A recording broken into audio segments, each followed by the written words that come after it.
नमस्कार दोस्तों। आज हम पढ़ेंगे हिंदी के महत्वपूर्ण प्रश्न। पहला प्रश्न देखते हैं। पीताम्बर। पीताम्बर शब्द का संधि विच्छेद है। तो पहला ऑप्शन है पीतधनंबर, दूसरा पीताम्बधनरा और तीसरा पीधनताम्बर और चौथा पीताम्बधनवर। तो सही आंसर क्या होगा? पीताम्बर का संधि विच्छेद क्या होगा? पीतधन अंबर। अगला प्रश्न देखते हैं। नाभिक। नाभिक शब्द का संधि विच्छेद होगा नाधन बिक, नौधन इक, नाभिधन इक और नाधन अधिक। तो नाभिक शब्द का संधि विच्छेद क्या होगा? नौधन इक। अगला प्रश्न देखते हैं। अगला प्रश्न है प्रत्येक का संधि विच्छेद है। प्रत्येक शब्द का संधि विच्छेद है। प्रधन तो धन इक या प्रधन इक या प्रतिधन इक या प्रतिधन एक।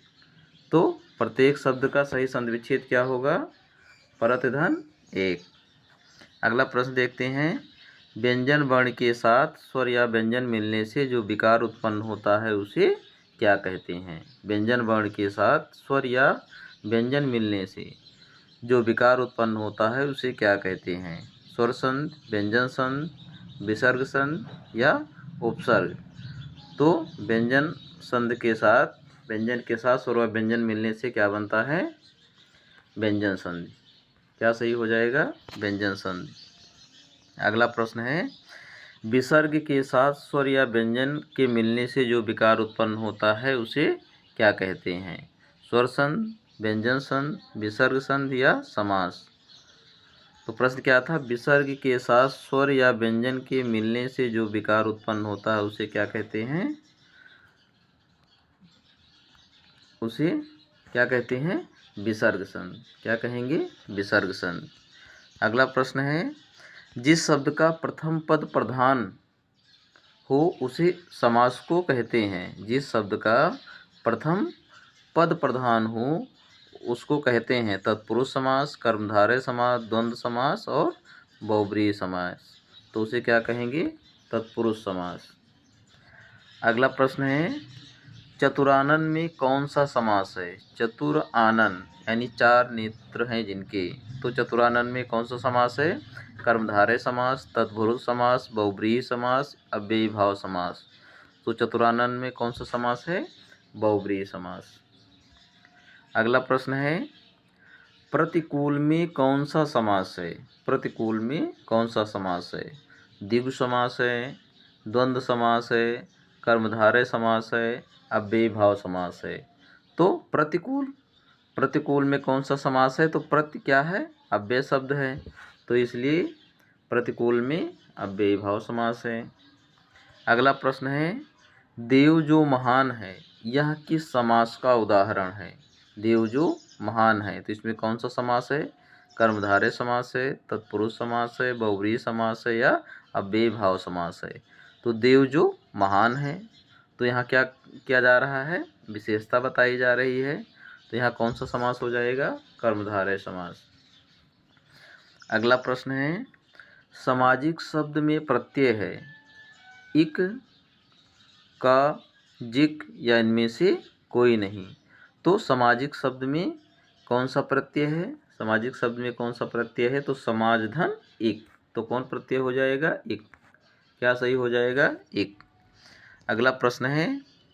शब्दों के सार्थक मेल को कहते हैं। शब्दों के सार्थक मेल को क्या कहते हैं? वर्ण, शब्द, क्रिया, वाक्य। तो शब्दों के सार्थक मेल को क्या कहेंगे? वाक्य कहेंगे।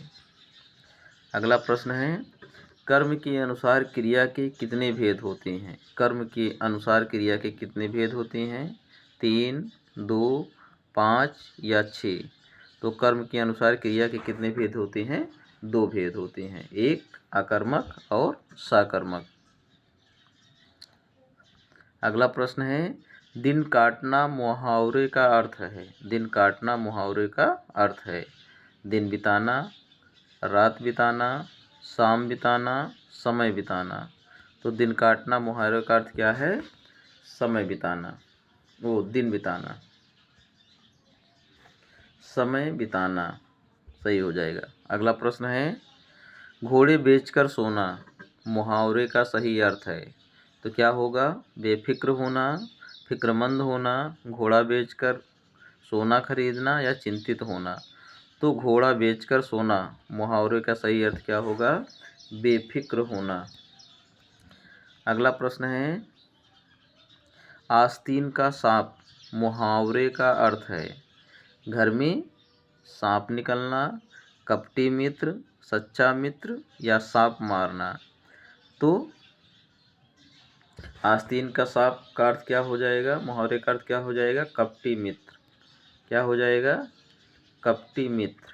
अगला प्रश्न है, कांटा निकालना मुहावरे का अर्थ है, कांटा निकालना मुहावरे का अर्थ है बाधा उत्पन्न करना, कांटा चुभना, मायूस होना या बाधा दूर करना।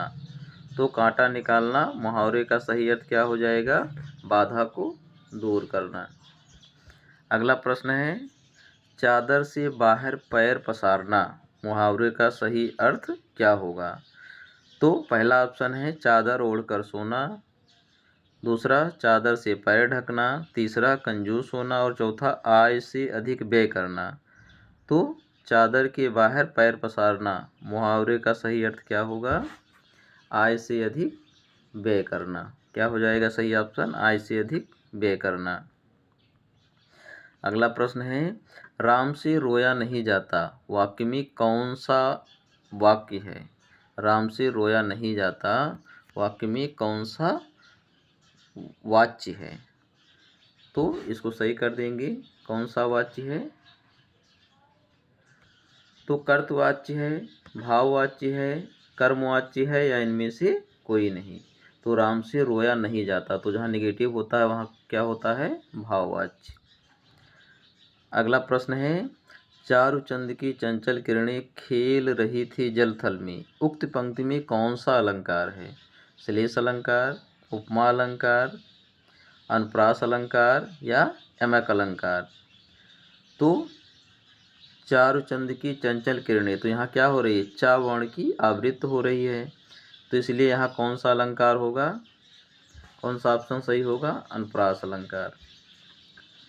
अगला प्रश्न है, नहीं प्राग नहीं मधुर मधु नहीं विकास ई काल, अली कली सीहो ही बंध्यो आगे कौन हवाल। में अलंकार है, तो इसमें कौन सा अलंकार है? उपमा अलंकार, रूपक अलंकार, अन्योक्त अलंकार या अनुप्रास अलंकार। तो इसमें कौन सा अलंकार है? क्या सही होगा? अन्योक्त अलंकार। धन्यवाद। चैनल को लाइक और सब्सक्राइब अवश्य करिए।